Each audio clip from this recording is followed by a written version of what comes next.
Hey everyone, today we're going to be installing this guy, mesh node base. It has to do with the advanced metering infrastructure, basically smart meters. As far as jobs go, it doesn't get much simpler than installing these guys. This is going to be my first install, so I did bring up our construction standards to see the particulars on the installation, but super basic stuff, and we'll walk you guys through it.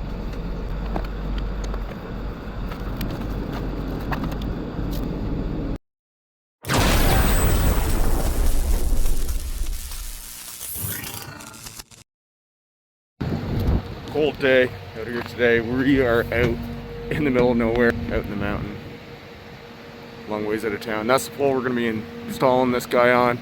It's got a brand new 15 kVA transformer. Just before we get started, I do want to show you this guy real quick. I think it was my last video. It was kind of dark, couldn't really see. Don't want to touch that, that's a crazy chart. But this here is the insulator. You can see the backside, it was not screwed on at all. That's the hazard we identified. Now while it looked like it was about to come right off, that's basically welded itself on there, or rusted itself on. I couldn't even unscrew it, but definitely don't want to take chances with something like that. Check out that video if you haven't seen it. Let's get suited up, guys, and head up into the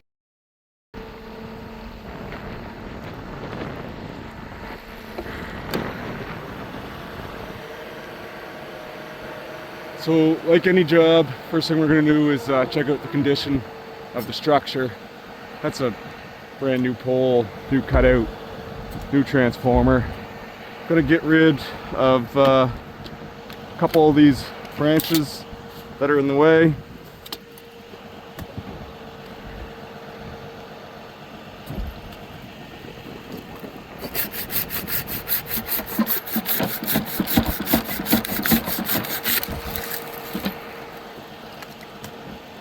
Not that they're close to the lines or anything, but just going to be kind of banging up against them while I'm in the bucket here.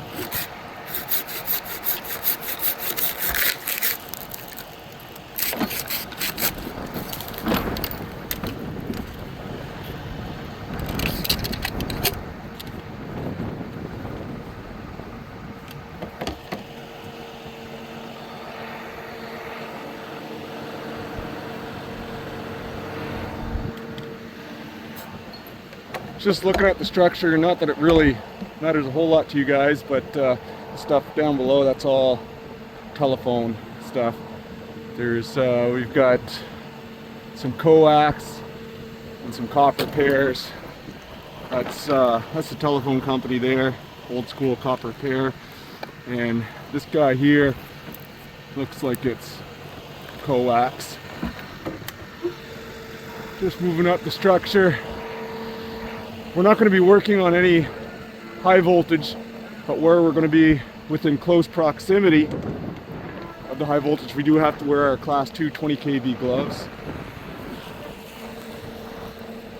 Everything looks real good here, actually. Just kind of curious at that tie. A little closer look at that. Not the best tie in the world, but it's a side tie in there. Maybe a bit of an angle, but probably should have been on the top. Stir-up top clamp, cut out. It all looks good there, no sign of arcing. Got an animal guard on top of the transformer. That neutral looks a little bit sketchy. Not a whole lot hanging into that guy. 2 strands broken. This is a dead-end road. There's not a whole lot of customers down there. In order to splice that out, I have to do that under tension. I'll get another guy here and splice that out. That steel strand, that steel core isn't going to let go, but that's definitely something of note that will have to be repaired. Everything else looks good. As I mentioned, we got 7200 volts right there. Our standard is to mount the mesh node, the top bolt's 12 inches above the neutral.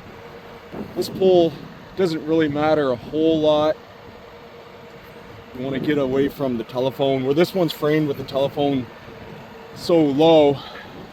Rather than mount that guy up here in that space close to the high voltage, I think I'm going to cheat a little bit. I'm going to drop that down just a little bit. Plus my 122/40, it's quite low. I don't even know if the lead will reach.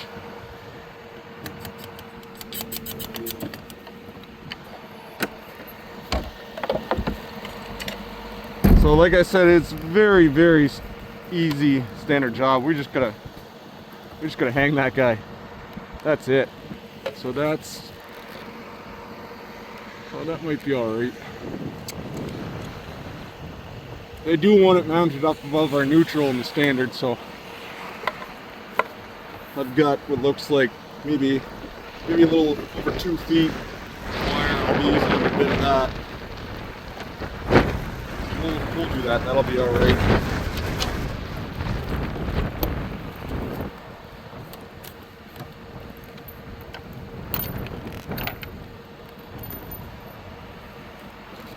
Just gonna bucket it a bit closer. So the purpose of these mesh nodes, these smart meters, they all communicate with each other. One sec, this is gonna get a little bit noisy for a second here.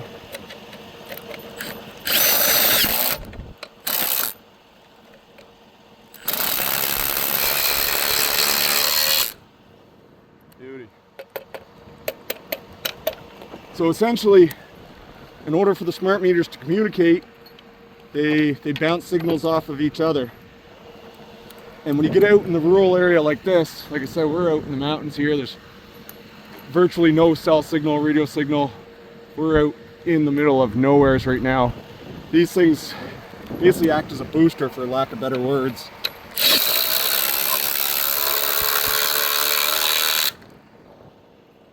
So we get into the rural areas and we install these mesh nodes to help the signal leapfrog from meters to meters in these areas where there's not much communication. And I'm really struggling for wire there. So all we're going to use is some quick connectors. Hook this guy up. Just make sure everything's good and tight on there. Sometimes someone will get that lead jammed in close to the transformer and be chafing on things. Got no bare spots. Everything looks pretty good here. Ideally, when you're tapping something off, you want to make sure to grab it off the largest size wire. This thing uses a negligible amount of power, so we're just gonna tap it right off that number 2 lead right there. We're gonna be using one of these piercing connectors. These guys here, they do have a shear bolt on them. You don't want to skin that. Some people will skin it hoping it'll make a better connection, when in fact you're making things worse. The purpose of these piercing connectors, you want it to bite in through the insulation, and then the teeth, you can't really see them in here. There's a bunch of silicone in there. That silicone and this little rubber gasket here seals that connection so that water doesn't get inside. You can see all the silicone jumped out right there. So that neutral connection, we are going to have to go over top of that 2-aught. That's taken from a reel of Quadrex. Now where I'm using a piercing connector, this insulation, it's actually double layered. So in this case, you do want to skin the first layer off that wire. Unless they grab this black, maybe this one isn't double layered. Yeah, it is.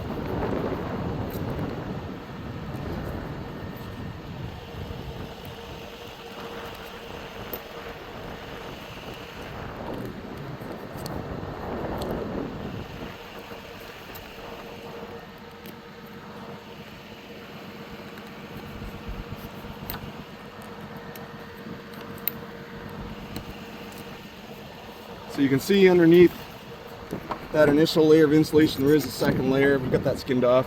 I know what some of you guys are thinking right now. We've got a black wire, typically that's a hot.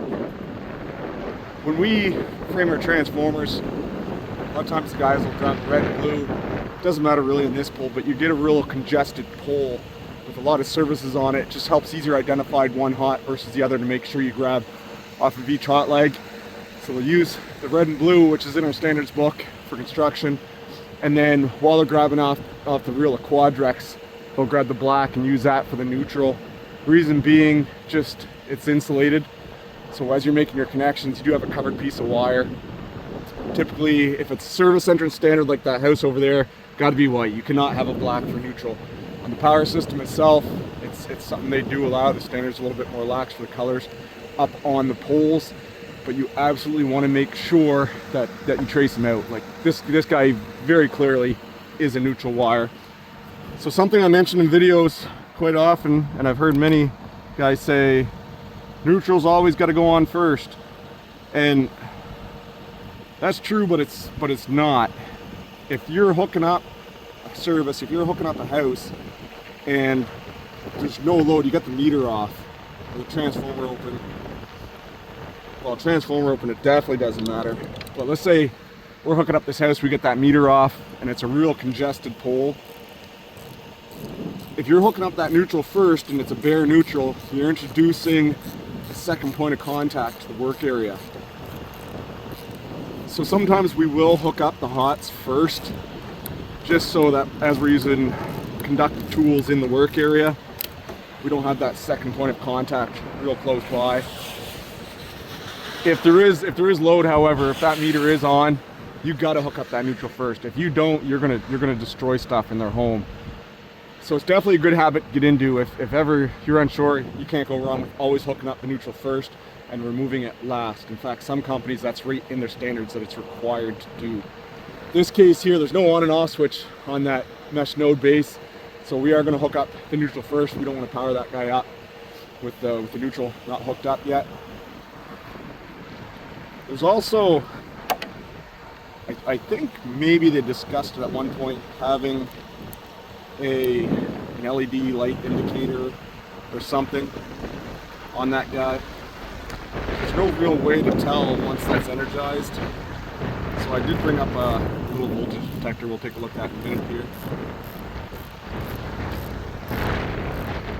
Let's see if we can get in real close to that connection. You can see as those little bushings are squeezing down on top of that quick connector piercing in.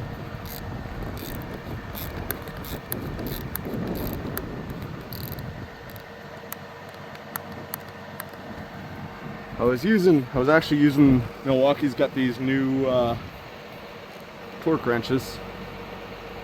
This one's rated for 50 pounds. I got it bottomed right out. She's clicking.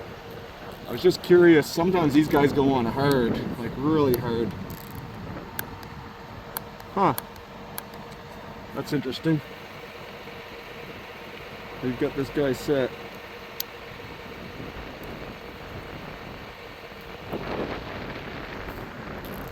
Foot-pounds. Put a fair amount of torque on that too, and that's still not shearing off. There we go.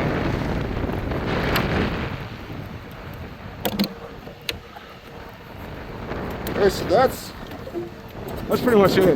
Like I say, it's literally one of the easiest jobs you'll ever do, but even easy jobs like this is where injuries can happen.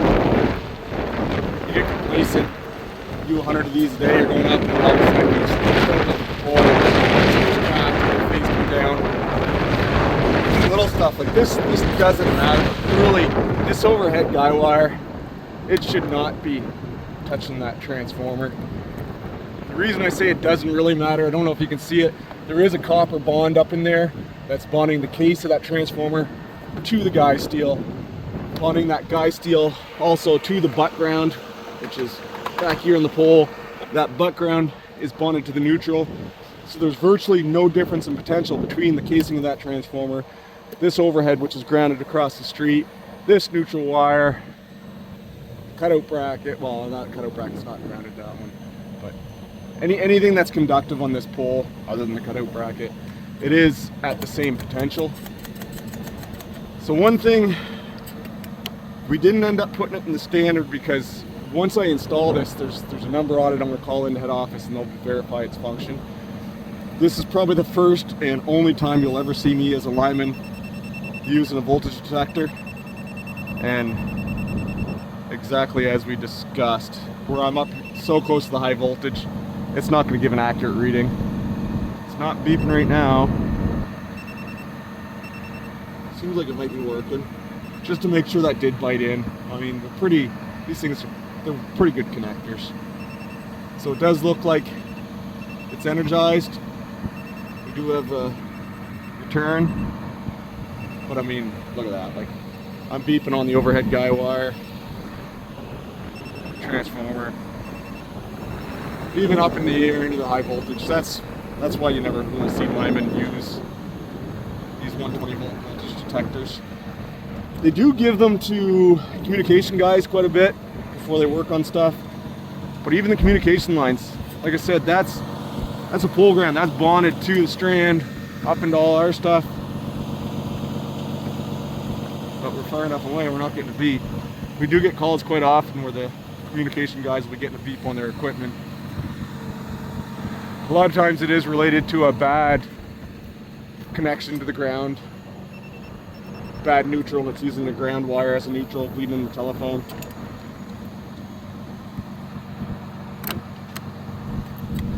That's pretty much it, guys. I got a couple of these to install today. Like I said, that's the first one I installed. I also took a picture of the mesh node base, so I have all the information on it.